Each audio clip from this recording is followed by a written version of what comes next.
Hello, my name is Adrian Bouchet, and I am on FrConventions.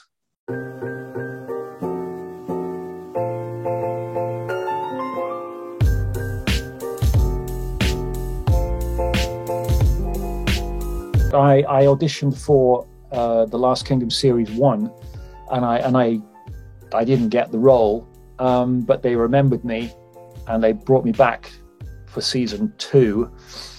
And yeah, I auditioned, and there was massive panic because they'd sent me some audition sides which I hadn't realised, and so I had to rapidly learn them on the way on the tube to the thing.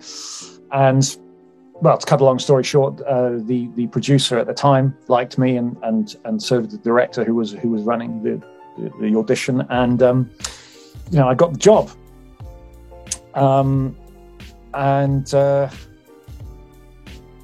Then my first day was full of fear and trepidation, and I had to.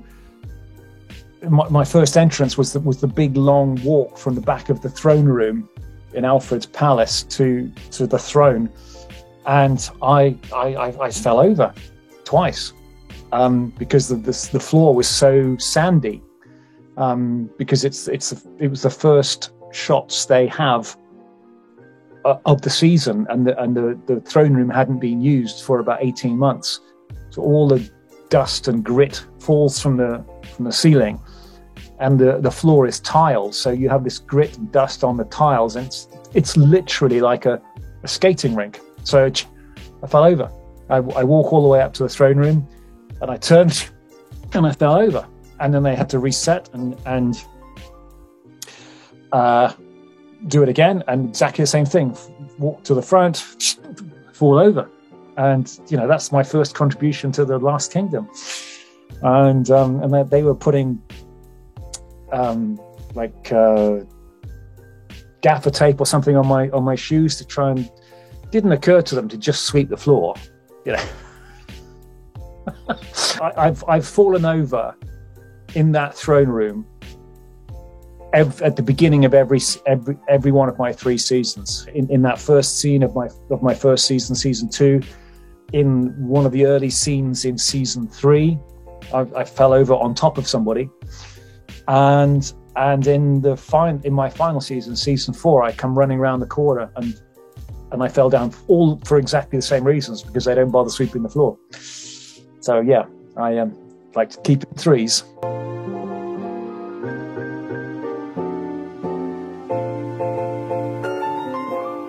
That is a good question, and I've not really thought about that.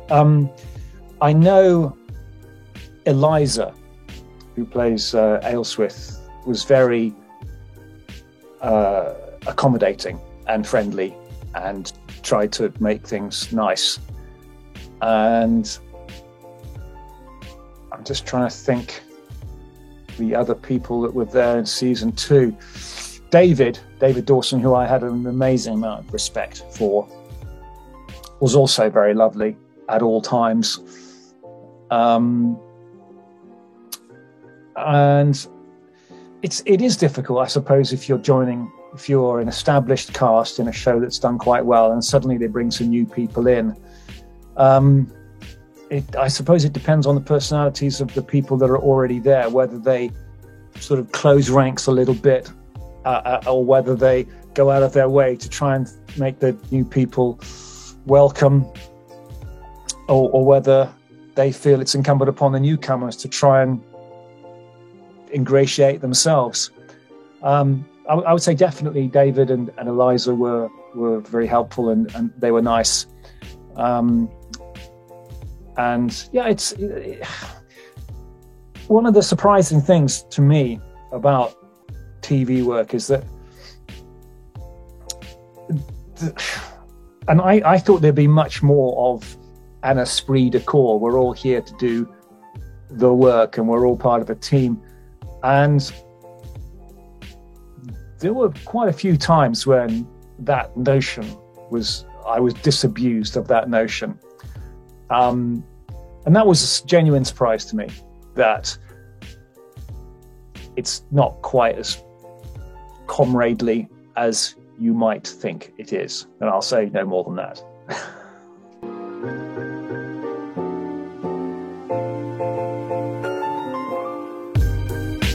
Well, I loved it. Absolutely loved it. It was like a great gift. I've loved historical stuff, medieval stuff. Never really done any Dark Ages stuff prior to The Last Kingdom, but all that kind of stuff where, men are men, and somebody who's big and muscular and carries a weight and can use a sword and ride and everything. And I can do all of those things. And I just felt completely at home, probably more than some of the other people in the show. And I think that probably might have caused a little bit of resentment. I felt completely at home in that milieu. I loved it. It was a dream to be in that show. I loved it. I loved the show from when I first saw it. In fact, I loved it even before I saw it. When I knew that Carnival had bought the rights to the books, I thought, I've got to get on that show. I've got to try and get on that show. And obviously did try and get on the show in the first season and was unsuccessful. But to get on the show, I was so happy. Honestly, it was like, this is what I was meant to do. This is my ideal casting. I loved it.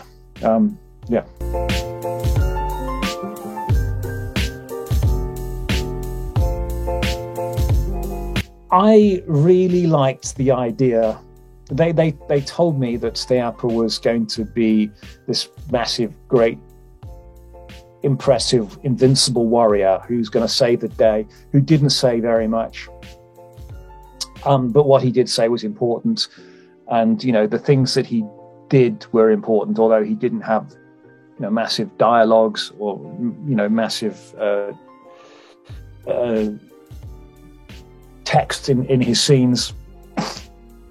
And that was fine for me. I thought, great, I know I can make it work in spite of that, because I know I have a presence. I know I'm an action guy. I can do all that stuff.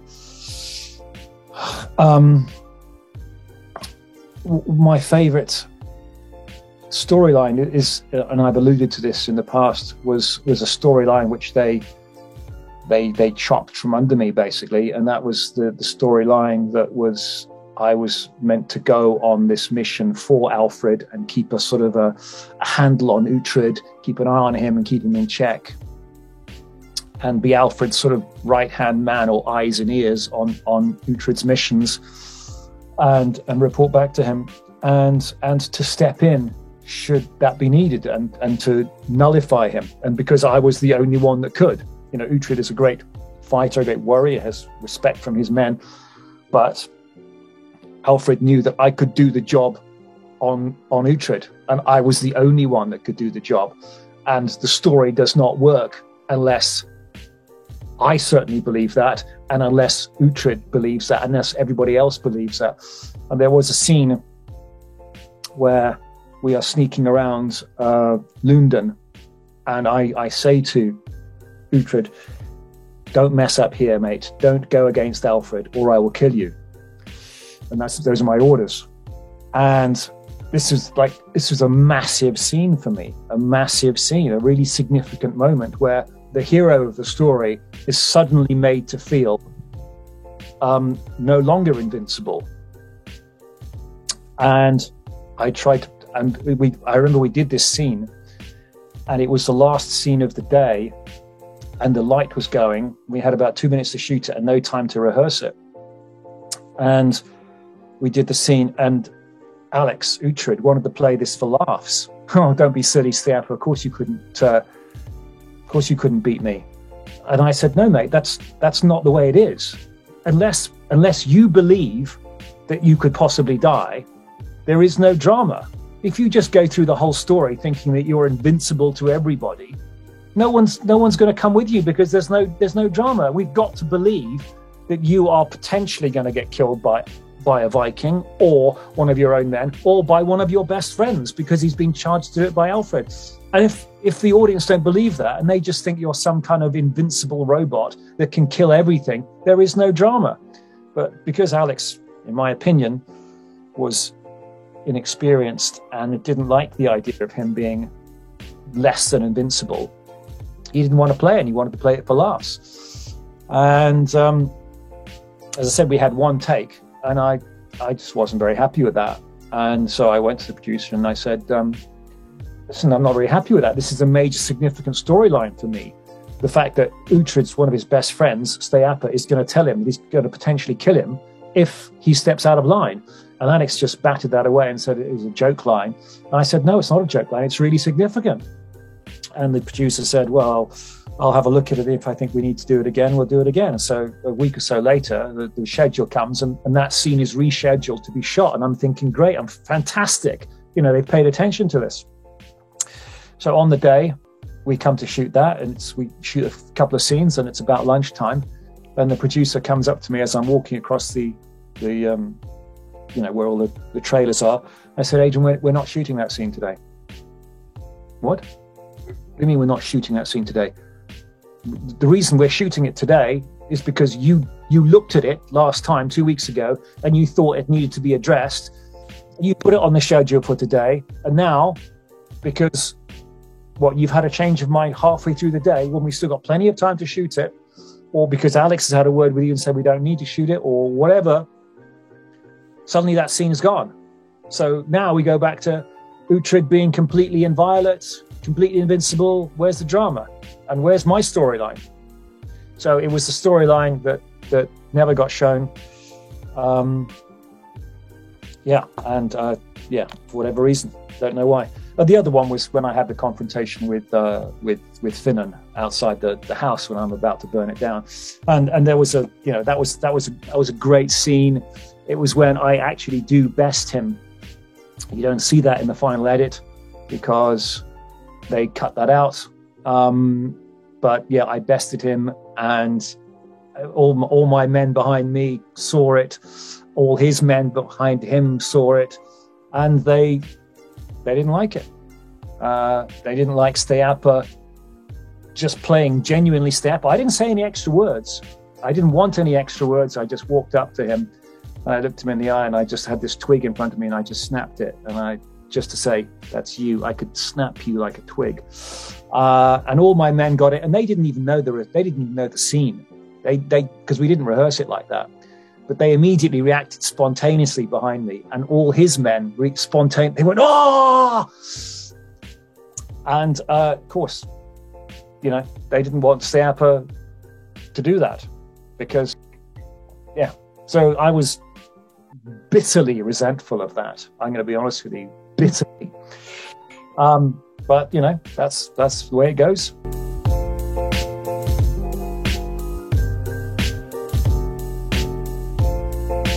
Okay. Yes, I did say that. Yeah.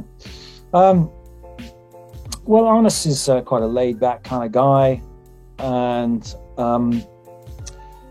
he's quite philosophical as well. And I do enjoy, having chats with him about that. I haven't seen him for a long time, and bizarrely, I was in Prague recently shooting something. And I made a note on social media, and Arnis immediately contacted me and said, "Are you in Prague?" And I said, "Yes, I am." He said, "I'm in Prague too." And I said, "Wow, great! Let's have a beer. Do you want to go out for a beer?" And he didn't answer. So I don't know whether he'd want to share a room with me. People change. People change. Arnis came to that show quite young, quite naive, quite innocent, and now he's none of those things. But he's very popular, and he's clearly moved on. If I were to be in something with Arnis, I don't know. I mean, maybe I would be Butch Cassidy and the Sundance Kid, where I would be Butch and he would be Sundance. I'd love that. I think that would be a great thing. The sort of slightly older guy and the slightly, it's a brilliant Western. I mean, I don't look anything like Robert Redford or Paul Newman, although Arness is extremely good looking. But yeah, it's a great sort of buddy movie.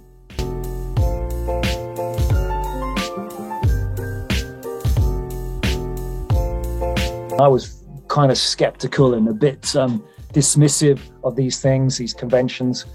And that was completely wrong of me, very prejudiced of me, and I now love them. I absolutely love them. The people it gives you a chance to meet the fans, and for them to allow themselves to show some appreciation, and for you to say thank you and show some appreciation back. And I absolutely love them. And that's why I do them whenever I can. If I can, I'll do them. If I'm not working, if I'm working, I obviously can't. But yeah, I love them.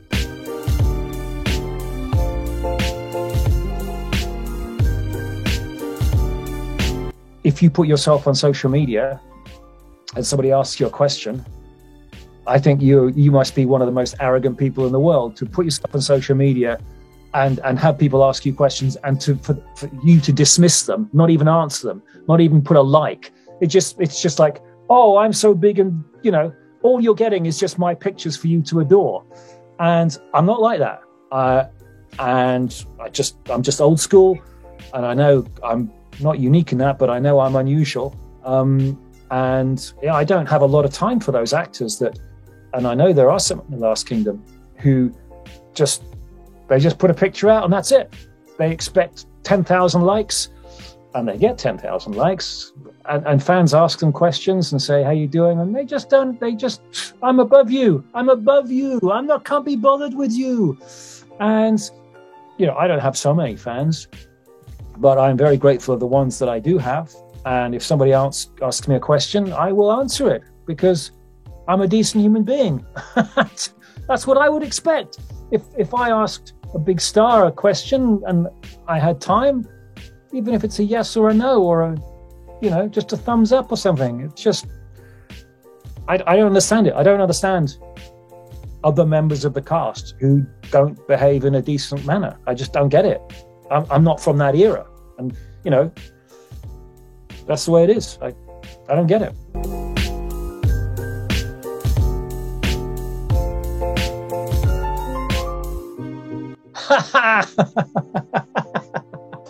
Oh, you've made my day, Manon. You made my day. I wouldn't say I was hilarious. I do try and be funny sometimes. The project that I have just done is a comedy drama, the one I've been working on in Italy. And I do think I'm quite good at comedy. Comedy is a very difficult thing to get right. And there is a saying in the industry, drama is easy, dying is easy, but making people laugh is very hard, or some version of that. So I do like comedy. I do like it. I rarely get the chance to do it because I'm 6'4" and 17 stone, and I use a sword and ride a horse, and so that's what I get. I do think, some of the comments I posted and some of the posts I make, I think they're funny. I don't think they've always been interpreted as being funny, but I'm glad to hear that you think some of them are funny. I love it. I do. I genuinely love it, and I give as good as I get. If someone makes a comment to me and they're trying to take the piss out of me, you'll get it back for sure. And so that's another thing I don't understand. People seem to think they have carte blanche to take the piss out of you, but when you come back at them, they suddenly get offended. And I think, well, don't mix it. If you can't take it, don't get it out. So yeah, I do. I love comedy. I don't think I'll be afforded the chance to do much comedy in film or TV work, but I'm happy to to be funny and on posts and things, if I can.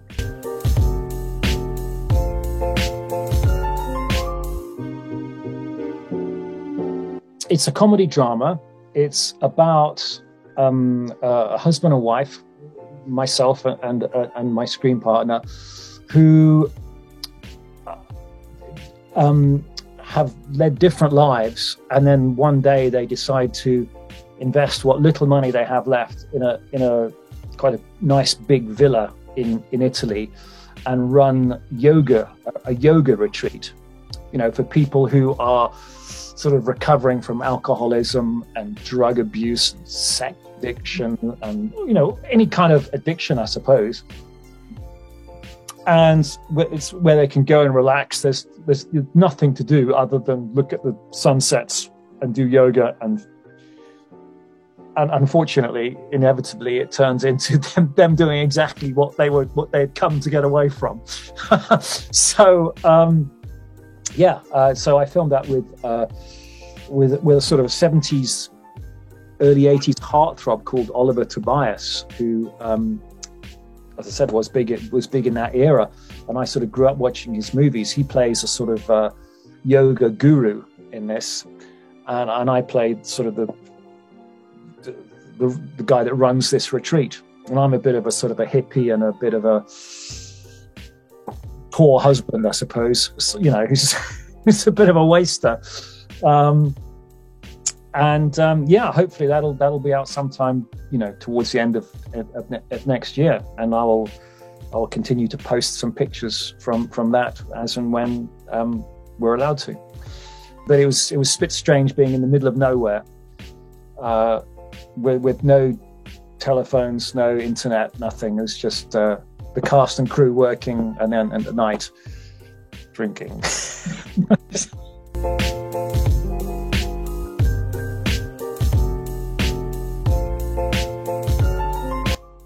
Glown Darkness. God, that is a believe me, that is a whole other subject. We could spend all day on that. The short answer is I'm still on an NDA on that, so I can't say very much. What I can tell you is what is already out there in the press, and that is that the producer, the director, the writer, they're all one person, has been arrested and is currently awaiting trial for fraud and money laundering. Essentially laundering money for the South American drug cartels. I'm talking large amounts of money, like hundreds of millions of euros. And I believe he was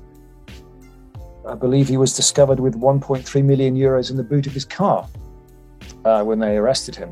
Now, obviously, I don't know any of this is true, but we were due to go back and shoot the last few scenes, the last few episodes of this in sort of July time, and that has been stopped. All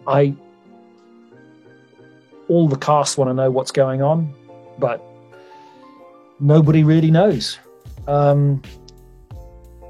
I just don't know. We're all desperate to have it finished and to get something out there, because it's a project that we were invested in for sort of 18 months. There was a lot of work, a lot of traveling, a lot of countries, a lot of a lot of effort gone into this.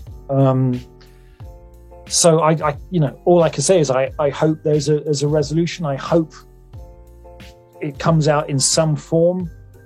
I honestly don't know whether we'll go back and shoot anymore, or whether whatever's going to shoot. Or I just don't know. I mean, nobody knows. I guess until the trial, which I don't know when is. I don't know whether they've got a trial date. In fact, I know they haven't got a trial date yet.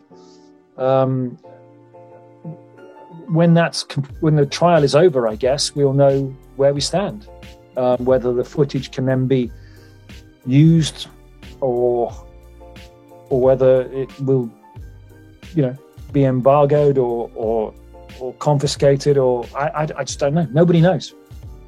So yeah, I would love to know.